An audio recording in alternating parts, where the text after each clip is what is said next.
நான் ஓயாத வாயாடி பேசாம போனேன். நான் வந்து ஒரு மித்து மாதிரி நினைச்சு வச்சிருந்தது எப்படின்னா, மியூசிக் கத்துக்கிட்டவங்களால மட்டும்தான் இதுக்குள்ள வர முடியும். ஏன்னா கிளாஸ்ல நான் அட்டன் பண்ணதில்லை. ஒரு நாள் அப்பா கூட போய் உட்கார்ந்தேன். அப்பா வந்து மத்தவங்க சாருன்னு கூப்பிடுறத கேட்டு சிரிச்சிட்டேன். ராசா ராசா உன்னை வச்சிருக்கேன் நெஞ்சில ரோசா பூவ போல. சூப்பர் சிங்கருக்கு வந்ததுக்கு அடுத்து ஷோஸ் போயிட்டே தான் இருக்கோம். நாங்கள் எல்லாருமே வந்த 25 பேருமே பிஸியாக ஷோஸ் பண்ணிகிட்டே தான் இருக்கோம். நம்மளும் இப்படி பாடினா நல்லா இருக்கும்ல அப்படின்னு யோசிச்சிருக்கேன். ஆனால் மச்சானியும் மச்சினி நானும் தொட்டாதுள் பறக்கும்.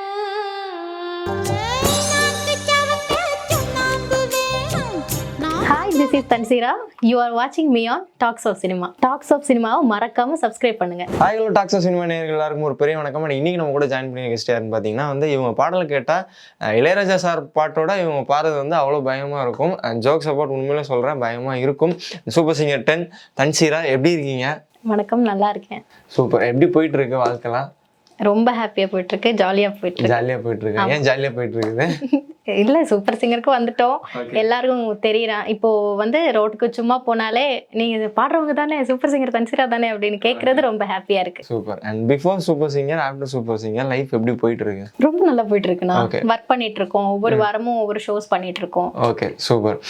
சூப்பர் சிங்கர் 10க்குள்ள வர்றதுக்கு எவ்வளோ ஒரு விஷயம் ஸ்ட்ரகிளா இருந்துச்சு, வந்ததுக்கு அப்புறம் எப்படி இருக்குது? சூப்பர் சிங்கர் 10 வந்து எனக்கு அது எப்படி சொல்லணும்னா, அது வந்து நிறைய பேர் இப்போ என் கூட இருந்த கண்டஸ்டன்ஸ் எல்லாருமே சொல்லுவாங்க, நாங்கள் வந்து சின்ன வயசுல இருந்தே ட்ரை பண்ணிட்டு இருக்கோம் அப்படின்னுலாம். இப்போ என்ன மாதிரி ஒரு ஆளுக்கு அந்த மாதிரி ஒரு மேடை கனவுல கூட பார்க்க முடியாது. எங்கள் வீட்டில் இருந்தெல்லாம் அப்படி மியூசிக்கு அப்படின்னு சொல்லி விட மாட்டாங்க. கல்யாணம் ஆனதுக்கு அடுத்து, இப்போ கல்யாணம் ஆகி 5 வருஷம் ஆகுது. ஸோ அதுக்கடுத்து இப்போ ஃபர்ஸ்ட் டைம் தான் நான் சொன்னால் நம்ப மாட்டீங்க, ஃபர்ஸ்ட் டைம் நான் ஆடிஷன் அட்டென்ட் பண்ணுறேன். அப்படியே உள்ளே வந்துட்டேன். சூப்பர் சிங்கர் வந்ததுக்கப்புறம் ஒரு பயங்கரமான எக்ஸைட்மெண்ட் இருக்கும். அந்த எக்ஸைட்மெண்ட்டை எப்படி சொல்லுவீங்க? சூப்பர் சிங்கருக்கு உள்ள அது ஃபர்ஸ்ட் ஆடிஷன் அட்டென்ட் பண்ண சமயத்துல ஒரு கார்டு கொடுத்தாங்க. கிடைச்சதும் நான் நினைச்சேன், ஓகே நம்ம ஸ்ட்ரெயிட்டாவே ஷோக்குள்ள வந்துட்டோம் அப்படின்னு. அவ்வளோ ஹாப்பியா கிடைச்சிருச்சு அப்படின்னு சொல்லி கத்தி அங்க இருந்த எல்லாருமே எப்படிமா பாடின, என்னம்மா கேட்டாங்க அப்படின்னு எல்லாம் கேட்டாங்க. எனக்கு தெரியாது இதுக்கும் மேல ஆடிஷன்ஸ் இருக்கும்னு, அது கூட தெரியாம தான் நான் வந்தேன். நம்ம இது ஒரு ஜஸ்ட் ஒரு அது எப்படி சொல்றது, ஒரு எக்ஸ்பீரியன்ஸ் அவ்வளோதான் அப்படின்னு சொல்லி வந்தோம். உள்ள என்ன நடக்குது, எப்படி பாட வைக்கிறாங்க, யார் இருப்பாங்க அப்படின்லாம் அது தெரியறதுக்கு வேண்டி வந்தோம். அது மட்டும் இல்லை, நான் வந்து கேரளா ஆனதுனால பக்கத்தில் நாகர்கோயிலில் நடந்தது. இந்த தடவை ஆடிஷன் நாகர்கோயிலெல்லாம் வச்சதுனால மட்டும்தான் எங்களால் வர முடிஞ்சது. சென்னைனா வந்திருக்க முடியாது, அவ்வளோ எஃபர்ட் போட்டேன். ஏன்னா படிச்சுட்டு இருக்கோம் நாங்கள். நான் வந்து எம்ஏ பண்ணிட்டு இருக்கேன். ஸோ ஒரு நைட்டில் தான் இந்த ஆடிஷன் இருக்கிறத என்னோட ஃப்ரெண்டு வந்து மெசேஜ் போட்டான். பக்கத்தில் தானே, ஓகே நம்ம போயிட்டு வரலாம் அப்படின்னு சொல்லி காலையில் விடிய காலையில் 3 மணிக்கு கிளம்பணும் பைக் எடுத்துட்டு. அப்படியே வந்துட்டோம். Super, nice. அண்ட் அதுக்கு முன்னாடி இந்த ஷோ ஸ்டார்ட் பண்ணுறதுக்கு முன்னாடி ஒரு சூப்பரான பாட்டு ஒன்று பாடி ஆரம்பிச்சிங்கன்னா நல்லா இருக்கும். கண்டிப்பா. ஓகே.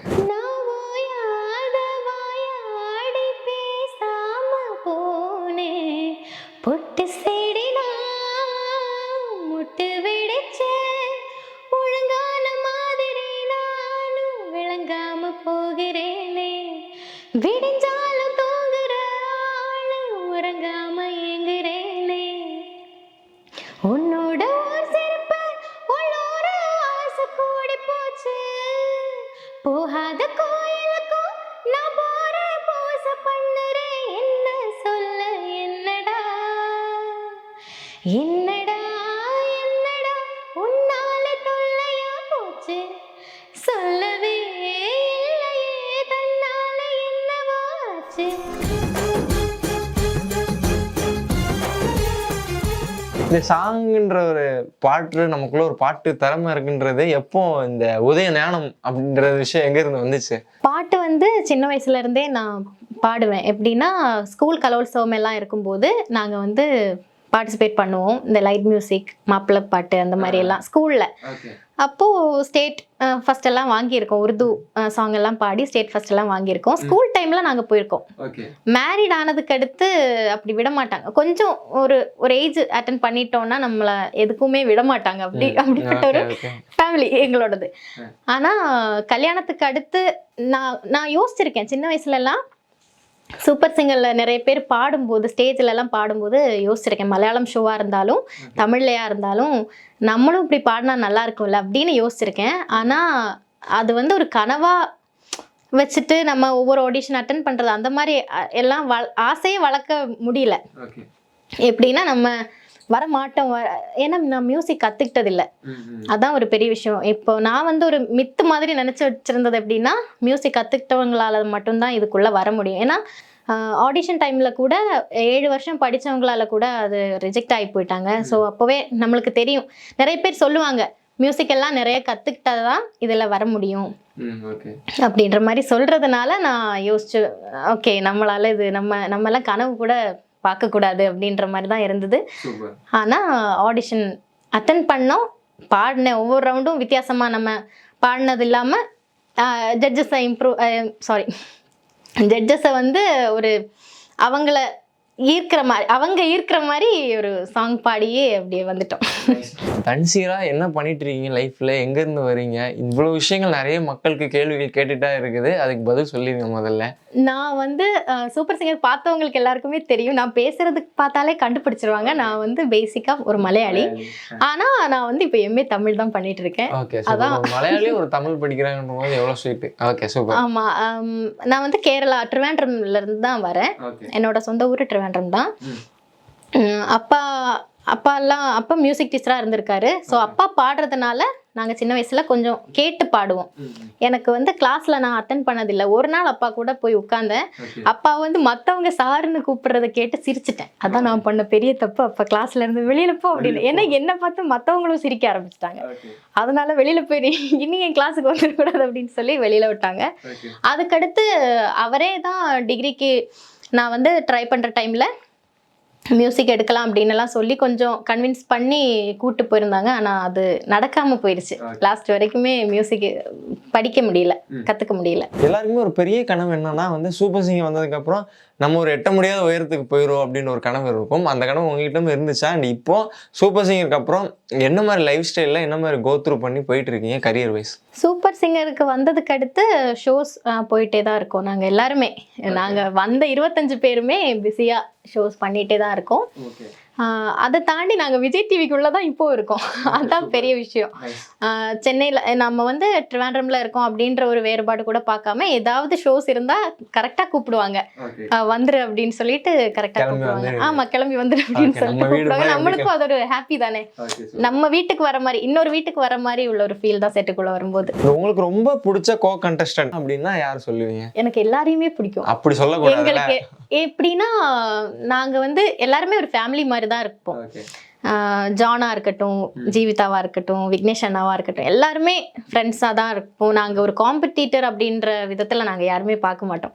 பாடுற டைம் எல்லாருக்குமே டென்ஷன் இருந்தாலும் அதை தாண்டி நாங்கள் ஓகே யார் கேட்டாலும் இப்படிதான் பதில் சொல்லணும்னு சொல்லி வச்சு அனுப்பிச்சு விட்டுருக்காங்கன்னு நினைக்கிறேன். எனக்கு தெரிஞ்சு அடிச்சு கூட கேட்பாங்க, அப்பையும் ஒன்றும் சொல்லிடாதீங்க. இப்போ சில பேர் இருப்பாங்கல்ல பேசாம அவங்களே படிச்சு அவங்களே மார்க் வாங்கி அப்படியெல்லாம்.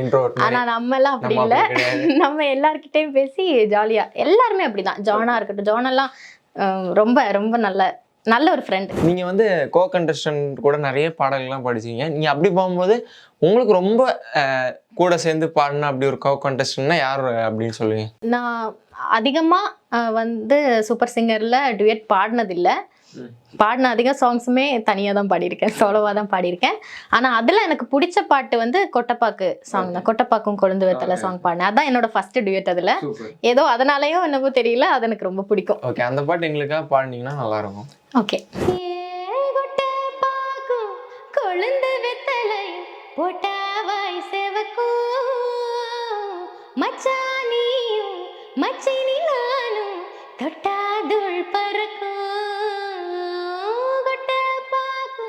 கொழுந்து வெத்தலையும் போட்டாவாய் செவக்கும் மச்சானியும் மச்சினி நானும் தொட்டாதுள் பறக்கும்.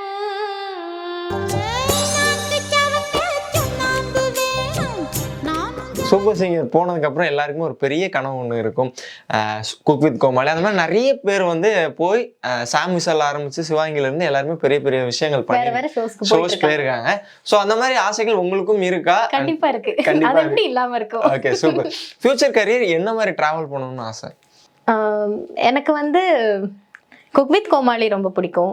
அது மாதிரியே பிக் பாஸ் பாக்குறது பிடிக்கும். நம்ம போனா எப்படி இருக்கும்னு நம்மளுக்கே தெரியும். அதனால அந்த மாதிரி ஆசையெல்லாம் வச்சுக்க கூடாதுல்ல. குக் வித் கோமாளி ரொம்ப பிடிக்கும். ரொம்ப ஜாலியா ஃபன்னா இருக்கும். அந்த செட்டே எப்படி இருக்கும்னு பார்க்கணும்னு ரொம்ப ஆசையா இருக்கு. அண்ட் அதே மாதிரி எனக்கு கேட்கணுன்னு இருந்த ஒரே ஒரு கேள்வி, சூப்பர் சிங்கர்னு ஒரு மேடை ஒன்று இருக்குது. இந்த ஆப்பர்ச்சுனிட்டிக்கு நிறைய பேர் உங்களுக்கு சப்போர்ட்டிவாக இருந்திருப்பாங்க. அண்ட் இப்போ வரைக்கும் உங்களுக்கு பயங்கரமான சப்போர்ட்டிவாக இருக்கிற ஒரு பர்சன்னா யார் சொல்லுவீங்க? என்னோட ஆடிஷன் ஃப்ரெண்ட்ஸ் எனக்கு ரொம்ப சப்போர்ட்டிவா இருக்காங்க. அது அவங்க வந்து செலக்ட் ஆகாதவங்க. எனக்கு ஆடிஷன்ல நிறைய ஃப்ரெண்ட்ஸ் கிடைச்சாங்க. அதான் எனக்கு பெரிய விஷயம். சூப்பர் சிங்கர்ல 5th ரவுண்ட் நம்ம வந்து அட்டன் பண்ணி கிடைச்சிருச்சு அப்படின்னு சொல்றதுக்காக ஃபர்ஸ்ட் நான் கால் பண்ணது என்னோட ஹஸ்பண்டை தவிர நான் ஃபர்ஸ்ட் கால் பண்ணி சொன்னதே அவங்களுக்கு தான். ஏன்னா அவங்களும் இதே காலுக்கு வெயிட் பண்ணிட்டு தானே இருப்பாங்க. உனக்கு வந்ததாடா எனக்கு வந்துருச்சு அப்படின்னு எல்லாம் சொல்றதுக்கு வேண்டி நாங்க எல்லாருமே கான்டாக்ட்ல தான் இருப்போம். இப்பவுமே கான்டாக்ட்ல தான் இருக்கோம். சூப்பர் சிங்கர்ல நிறைய ரவுண்ட் நடந்திருக்கு. உங்களுக்கு ரொம்ப பிடிச்ச ரவுண்ட், ஃபேவரட்டான ரவுண்ட் என்ன சொல்லுவீங்க? ரொம்ப பிடிச்ச ரவுண்ட் வந்து வெட்டிங் ரவுண்ட் எனக்கு ரொம்ப பிடிக்கும். ஓகே. ஏன்னா அதுக்கு ஒரு ஸ்பெஷலான ஒரு சம்பவம் இருக்கு. என்னோட ஏவி அந்த ரவுண்ட்ல தான் போட்டாங்க. அம்மா அப்பா எல்லாம் வந்திருந்தாங்க. சோ அது வந்து ஹாப்பியா இருந்துச்சு. சோ சூப்பர்ல. அதுல கூட பாட்டு பாடினீங்க, ஒட்டகத்தை கட்டிக்கோ. சோ அந்த பாட்டு எங்களுக்காக பாடினீங்கன்னா நல்லா இருக்கும். கண்டிப்பா. ஓகே.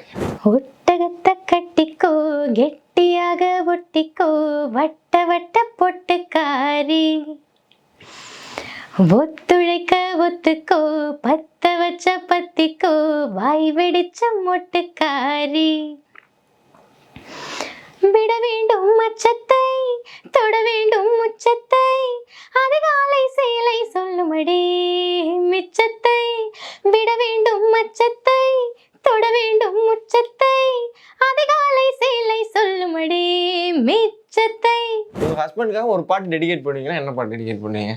ஹஸ்பண்ட்காக எல்லா லவ் ஹிட்ஸுமே நம்ம கொடுத்துடலாம். இல்ல மோஸ்டா ஒரு ஃபேவரட்டான சாங் ஏதாவது ஒன்று பாடினா என்ன சொல்லுவீங்க? உன்னை எதிர்பார்த்துதான் என் இதயம் வாழ்ந்ததோ, தன்னை அறியாமலே உன்னை அது சேர்ந்ததோ, இல்லை இனி ஏதும் என்று வாடி நின்ற போதிலே முத்துமணி தேரில் என்னை ஏற்றி வந்த வள்ளலே, என்னை ஆளவே வந்த மகராசனே, நான் உனக்காகவே பல பிறவிகள் கடந்திடுவேனே. பாட்டு மூலமா தெரியுது அவர் மேல நீங்க எவ்வளவு லவ் வச்சிருக்கீங்க அப்படின்னு சொல்லிட்டு அவர் வந்து கேட்டாரு. பட் நீங்க வந்து எக்ஸ்க்ளூசிவா அவருக்காக ஒரு பாட்டு வந்து பாடினீங்க, ரொம்ப பயமா இருந்துச்சு. அதே மாதிரி ரேடியோ ஹிட்ஸ் அதுலயும் வந்து சூப்பரான பாடல் பாடினீங்க. அந்த பாட்டும் எங்களுக்காக பாடினீங்கன்னா நல்லா இருக்கும். கண்டிப்பா. ஓகே.